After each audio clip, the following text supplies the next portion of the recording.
Good afternoon and welcome to my first archery sit this season in a suburban urban environment. Uh, Glad to have you here to see this. You'll see some interesting things initially. We're in zone 11 here in Connecticut, so you are allowed to bait. It is more harvesting than hunting, so I'll caution you to be aware of that. Keep your comments civil. We appreciate hearing from you. And see if you can identify the strange pinging sound that takes place just before I harvest this 8-point buck. Well, maybe he was only a 7-point buck. Meanwhile, you're looking at a doe, and she's in for quite a while. You've got to be extremely patient in suburban urban hunting, and you absolutely positively have to wait for a broadside perfect shot every time. Also, I'd like to mention that you have to be extremely careful of the wind. Your wind is absolutely critical in this type of hunting. You can be sure you're clean, you can save your clothes, you can shower, you can do all kinds of things with scent control, but if the wind is wrong, the deer will not stay this close to a blind. This deer is probably at most 15 yards away from my ground blind. And many times she'll look up and she'll stare, try to identify what might possibly be lurking inside that blind. But the wind is definitely blowing out of the east. You see the sun is rising. It's blowing out of the east. It's blowing directly toward my ground blind. And that is absolutely critical. Once it shifts, you're busted and your hunt's over. So rule of thumb on any suburban urban hunt, or any hunting for that matter, always pay attention to the wind, and in some cases don't hunt that stand if the wind is wrong. I really highly recommend just avoiding that. Over at the farm, I was looking at my Tacticam reveal footage, and I noticed within one day the winds shifted from the north, which is good for that particular property, but it shifted to the south, which is wrong for where my blind is set up. So once again, be sure, pay close attention to your wind direction. It's probably the single most important thing that will determine your success in archery hunting this fall. Have a great season. Thank you for watching.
Movement is the other thing that will give you away when you're hunting, especially this close. You'll notice I'm moving the camera around a little bit as part of this self-filming, but I'm careful not to make my moves until the buck has his head down. That's critically important. They will detect motion in addition to wind, scent I should say, but you got to keep your movements subtle and short, and do most of your movements when he has his head down. When he picks his head back up again, you're staying absolutely still.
Well, folks, I think I hit him good, and I think he crashed.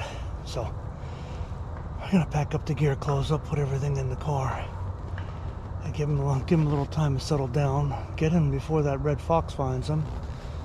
Boy, that was exciting. All right.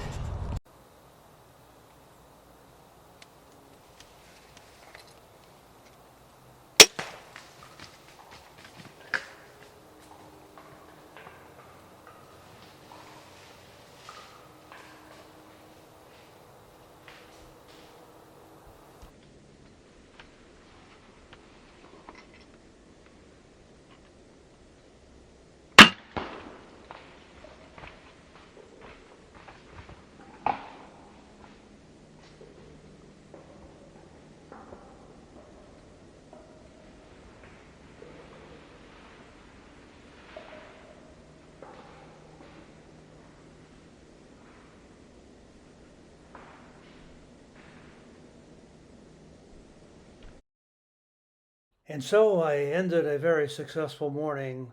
We first thought he was a 9-pointer, but he ended up being about a 7 because some of his tines weren't exactly an inch. He was a nice buck, he probably weighed 175 pounds or so. Perfect heart shot and double lung. And remember, use lighted knocks. It'll help you find your game and track your shot.